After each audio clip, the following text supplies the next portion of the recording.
Hi guys. അപ്പോൾ വിദ learning ഹബിൻ്റെ ബികോമിൻ്റെ പ്രിൻസിപ്പിൾസ് ഓഫ് ഫൈനാൻഷ്യൽ അക്കൗണ്ടിങ്ങിൻ്റെ ഫസ്റ്റ് ചാപ്റ്ററാണ് ചർച്ച ചെയ്യുന്നത്, ഫൈനാൻഷ്യൽ അക്കൗണ്ടിങ് എന്നുള്ളത്. അപ്പോൾ ഇതിൽ ഫസ്റ്റത്തെ ഇൻട്രൊഡക്ഷൻ എന്ന് പറഞ്ഞാൽ, ഇപ്പോൾ അക്കൗണ്ടിങ് എന്ന് പറഞ്ഞാൽ എന്താണ്? Is A recording and classifying the monetary effect of the business transaction and the event of the enterprises of the purpose of analysis and finally reporting the result to the variety and interested parties. നമ്മളിപ്പോൾ ഇഷ്ടംപോലെ ആൾക്കാരുണ്ടാവും. ഒരു business ചെയ്യുന്ന variety ആയിട്ടുള്ള ആൾക്കാർക്ക് ഒരു business ട്രാൻസാക്ഷനും ഒരു ഇവൻറ്റും ഒരു എൻ്റർപ്രൈസസിൻ്റെ ട്രാൻസാക്ഷനും കാര്യങ്ങളൊക്കെ എന്ത് ചെയ്യുക, അതൊക്കെ എന്ത് ചെയ്യുക, റെക്കോർഡ് ചെയ്യുക, അതുപോലെ ക്ലാസിഫൈ ചെയ്യുക എന്നുള്ളതാണ് ഈ ഒരു അക്കൗണ്ടിങ് എന്നുള്ളതുകൊണ്ട് ഉദ്ദേശിക്കുന്നത്. ഇനി ഒരു അക്കൗണ്ടിങ്ങിൻ്റെ ആവശ്യകത എന്നുള്ളത്, അക്കൗണ്ടിങ് എന്നുള്ളത് എന്താണ്? ഒരു ബിസിനസ്സിൻ്റെ അക്കൗണ്ടിങ് എന്നുള്ളത് ഈ ഒരു ബിസിനസ്സിൻ്റെ എന്താണ്? ലാംഗ്വേജ് ആണ്, ബേസിക് ഫങ്ഷനാണ് ഇതില്ലേ അക്കൗണ്ടിങ് എന്നുള്ളത്. അപ്പോൾ പ്രധാനമായിട്ടും പ്രോപ്പർട്ടീസിന്, അതുപോലെ ക്രെഡിറ്റേഴ്സിന്, ഇൻവെസ്റ്റേഴ്സിന്, ഗവൺമെൻറ്റിന്, അതുപോലെ അതർ ഏജൻസികൾക്ക് എന്താവശ്യമുണ്ട്? ഈ ഒരു അക്കൗണ്ടിങ് അവർക്ക് ആവശ്യമുണ്ട്. കാരണം നമുക്ക് ഇപ്പോഴത്തെ മോഡേൺ അക്കൗണ്ടിങ് ആയാലും അതുപോലെ തന്നെ ഇൻഡിവിജ്വൽ അക്കൗണ്ടിങ് ആയാലും ഒക്കെ അതിൽ ധാരാളം ക്യാഷ് റിസീവ് ചെയ്യലും അതുപോലെ ക്യാഷ് കൊടുക്കലുമായിട്ടുള്ള ധാരാളം സംഭവങ്ങൾ അതിൽ വരാറുണ്ട്. ഈവൻ നമ്മൾ ഹൗസിൽ പോലും ഇപ്പോൾ ഒരു ഹൗസ് വൈഫ് ആണെങ്കിൽ ഒരു ഹൗസ് ഹോൾഡ് ഡയറി ഉണ്ടാവും. തനിക്ക് കിട്ടുന്ന കാര്യത്തിൽ കിട്ടുന്ന ക്യാഷും സംഭവങ്ങളും എന്താവും അതിൽ എഴുതി വെക്കുന്ന ഒരു സമ്പ്രദായം, അതിനെന്ത് ബുക്ക്, അതിനും അക്കൗണ്ടിങ് എന്ന് തന്നെയാണ് പറയുക. അതുപോലെ തന്നെ ഇനി അടുത്താണെന്ത്? ഈ ഒരു അക്കൗണ്ടിങ്ങിൻ്റെ ഡെവലപ്മെൻറ്റിനെ കുറിച്ചാണ് പറയാനുള്ളത്. ഈ അക്കൗണ്ടിങ്ങിൻ്റെ ഡെവലപ്മെൻറ്റ് എന്ന് പറഞ്ഞാൽ ഇന്ത്യയിൽ Chanakya Ardhashra has emphasized the existence and the need of proper accounting and auditing. ഈ ഒരു ചാണക്യയാണ് അദ്ദേഹത്തിൻ്റെ അർദ്ധശ്രീയിൽ ഈ ഒരു പ്രോപ്പർ ഓഫ് അക്കൗണ്ടിങ്ങും അതുപോലെ ഓഡിറ്റിങ്ങും കാര്യങ്ങളൊക്കെ സൂചിപ്പിച്ചത് കൊണ്ടുവന്നത്. ഈ ഒരു മോഡേൺ അക്കൗണ്ട് സിസ്റ്റം ഓഫ് അക്കൗണ്ടിങ്ങിൻ്റെ ഒരു ഒറിജിൻ എവിടെ നിന്നാണ്? ടു പാസിയോളി ഇറ്റലിയിൽ ജീവിച്ചിരുന്ന ഒരു പാസിയോളി സമൂഹത്തിൽ നിന്നായിരുന്നു, അതായത് 18ാം നൂറ്റാണ്ടിലുണ്ടായിരുന്നത്. അതുപോലെ തന്നെ ഈ ഒരു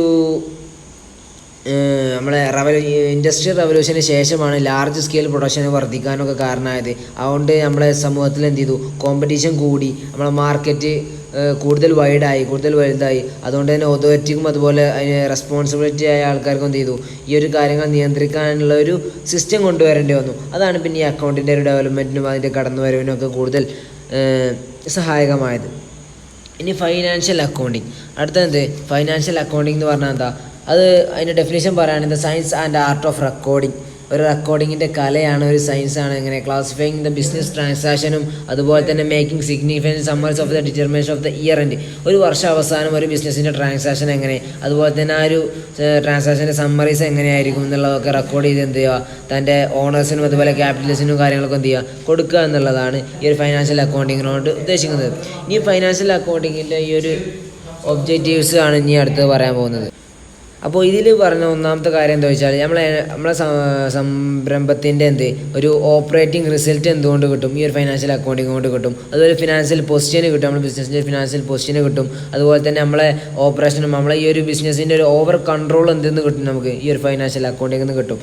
ഇനി ഈ ഒരു അക്കൗണ്ടിങ്ങിൻ്റെ ഫങ്ഷൻസാണ് പറയുന്നത്. പ്രധാനമായിട്ടും ഈ ഒരു അക്കൗണ്ടിങ്ങിൻ്റെ ഫങ്ഷൻസ് എന്ന് പറയുന്നത് 4 ഫങ്ഷൻസാണുള്ളത്. ഒന്നാമത്തെ റെക്കോർഡിംഗ് ആണ്. റെക്കോർഡിംഗ് എന്ന് പറഞ്ഞാൽ എന്താ? നമ്മൾ അറിയുന്ന പോലെ തന്നെ ലെഡ്ജറിൽ അക്കൗണ്ട് ചെയ്യുന്ന ഒരു സംഭവമാണ്. അതായത് ഇപ്പോൾ നമ്മളെ ഗ്രൂപ്പ് ഓഫ് ട്രാൻസാക്ഷൻ, ഇപ്പോൾ കുറേ ട്രാൻസാക്ഷനും കാര്യങ്ങൾ വരുന്നതിൽ ട്രാൻസാക്ഷൻ എന്ത് ചെയ്യുക, അത് ബുക്ക് ഓഫ് ലെഡ്ജറിൽ എന്ത് ചെയ്യുക, ആഡ് ചെയ്യുക. അതാണ് റെക്കോർഡിംഗ് എന്നുള്ളത്. അതായത് ജേർണൽ ഉണ്ട്, അതുപോലെ ക്യാഷ് ജേർണൽസ് ഉണ്ട്, പർച്ചേസ് ജേർണൽസ് ഉണ്ട്, സെയിൽസ് ജേർണൽസ് ഉണ്ട്. അങ്ങനെ ഇഷ്ടംപോലെ ജേർണൽസ് ആയിട്ട് അങ്ങനെ ധാരാളം വരുന്നുണ്ട്. ഇത് റെക്കോർഡിങ്ങിൻ്റെ വിഷയത്തിലാണ് ഈ ഒരു ജേർണൽസും ക്യാഷ് ജേർണൽസും സെയിൽസ് ജേർണൽസും ഒക്കെ ഉള്ളത്. ക്ലാസിഫൈങ്ങിൻ്റെ ഒരു ഇതിലാണെന്നുണ്ടെങ്കിൽ എന്താ കാര്യം വരിക, അത് ലെഡ്ജറാണ് വരിക.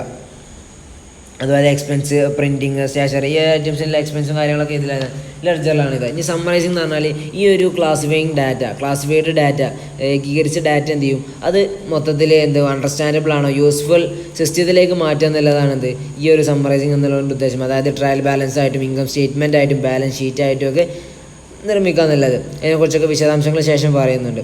ഇനി ഇൻ്റർപ്രിട്ടേഷൻ എന്ന് പറഞ്ഞാൽ എന്താ? ഒരു അതോറിറ്റിക്ക്, ഒരു ഓണേഴ്സിന് അല്ലെങ്കിൽ ബിസിനസ് ഗ്രൂപ്പിന് എന്ത് ചെയ്യുക, ഓൽക്കോലെ ഫ്യൂച്ചർ പ്ലാൻ ഉണ്ടാക്കാൻ. ഇപ്പോൾ സമ്മറൈസിങ് ഇപ്പോൾ നേരത്തെ പറഞ്ഞു. ഇനി ഇൻ്റർപ്രിട്ടേഷൻ ഫ്യൂച്ചർ പ്ലാൻ ഉണ്ടാക്കാൻ ഓൽക്ക് ആവശ്യമായ നിർദ്ദേശങ്ങൾ അതുപോലെ അതിനുള്ള പോളിസീസൊക്കെ എക്സിക്യൂട്ട് ചെയ്യുക, അതൊക്കെയാണ് ഇൻ്റർപ്രിട്ടേഷൻ കൊണ്ട് ഉദ്ദേശിക്കുന്നത്. ഇനി പാർട്ടീസ് ഇൻട്രസ്റ്റ് ഇൻ ഫിനാൻഷ്യൽ അക്കൗണ്ടിങ്ങിൻ്റെ ഇൻഫർമേഷനിൽ കൂടുതൽ ഇൻട്രസ്റ്റഡ് ആയ പാർട്ടീസ് ആയിരിക്കും. അങ്ങനെ കുറച്ച് 7 തരം ടീമുണ്ട് നമ്മൾ ഈ ഒരു ബിസിനസ് ഉൾക്കൊണ്ട ടീമാണ്. ഒന്ന് പ്രോപ്രൈറ്ററീസ്, അതായത് ഓരാരാണ് മേക്കിംഗ് പ്രോഫിറ്റ് ഉണ്ടാക്കുന്ന ആൾക്കാരാണ്. ഓല തന്നെ എന്ത് ഈ ഒരു ബിസിനസ്സിൻ്റെ ഒരു ഇൻവെസ്റ്റേഴ്സും എന്താ കാരം ഓല തന്നെ ആയിരിക്കും. പിന്നെ മാനേജേഴ്സ് ഉണ്ടാവും, അതായത് പാർട്ട്ണർഷിപ്പായിട്ട് ഈ ഒരു ബിസിനസ്സിൻ്റെ ഒപ്പം കൂടിയ ആൾക്കാരാണ് ആര് മാനേജേഴ്സ് എന്ന് പറയുന്നത്. അതുപോലെ തന്നെ ഇനി ക്രെഡിറ്റേഴ്സ് എന്നുണ്ടാവും.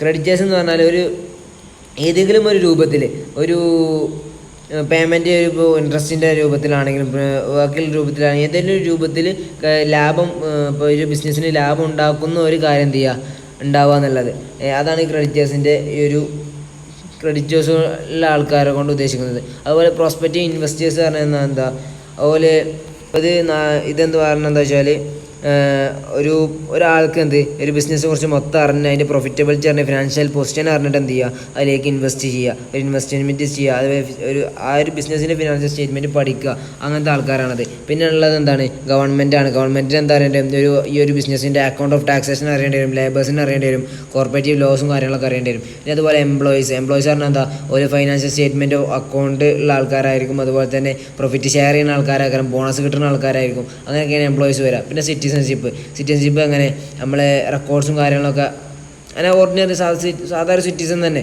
ഓൾക്ക് എന്താണ്, ഓരോ കയ്യിൽ ബാങ്ക്, അതുപോലെ ടെമ്പിൾസ്, പബ്ലിക് യൂട്ടിലിറ്റീസ്, അതുപോലെ ഗ്യാസ്, അങ്ങനത്തെ ഐറ്റംസൊക്കെ ഉപയോഗിക്കുക. അതാണ് സിറ്റിസൺസ് എന്ന് പറഞ്ഞാൽ. ഓലൊക്കെ ഈ ഒരു ഫേമിൽ ഉൾക്കൊള്ളുന്ന ആൾക്കാരാണ്. ഇനി ബുക്ക് കീപ്പിംഗ് ആൻഡ് അക്കൗണ്ടിങ് എന്ന് പറയുന്നത്, അത് ബുക്ക് കീപ്പിങ്ങും അക്കൗണ്ടിങ്ങും എന്ന് പറഞ്ഞാൽ നമ്മൾ ഒരു ഇയർ എൻഡിൽ, അതല്ലെങ്കിൽ ഒരു പർട്ടിക്കുലർ ഇയറിൽ നമ്മളെ ബിസിനസ്സിന് എത്രത്തോളം ലാഭമുണ്ട് നഷ്ടമുണ്ട് എന്നുള്ളതൊക്കെ അറിയാൻ വേണ്ടിയിട്ടാണ് ഈ ഒരു ബുക്ക് കീപ്പിംഗ് ആൻഡ് അക്കൗണ്ടിങ് ഇതിൽ രൂപപ്പെടുത്തിയിട്ടുള്ളത്. ആ ഒരു കാലയളവിലുള്ള എല്ലാ അക്കൗണ്ടിങ് രേഖകളും ഏതിൽ രേഖപ്പെടുത്തും, ഈ ഒരു ബുക്ക് കീപ്പിങ്ങിൽ രേഖപ്പെടുത്തും. അപ്പോൾ ഇനി അടുത്താണ് ലിമിറ്റേഷൻ ഓഫ് ഫിനാൻഷ്യൽ അക്കൗണ്ട്. ഈ ഫിനാൻഷ്യൽ അക്കൗണ്ടിനും ചില ലിമിറ്റേഷനും കാര്യങ്ങളും ഉണ്ട്.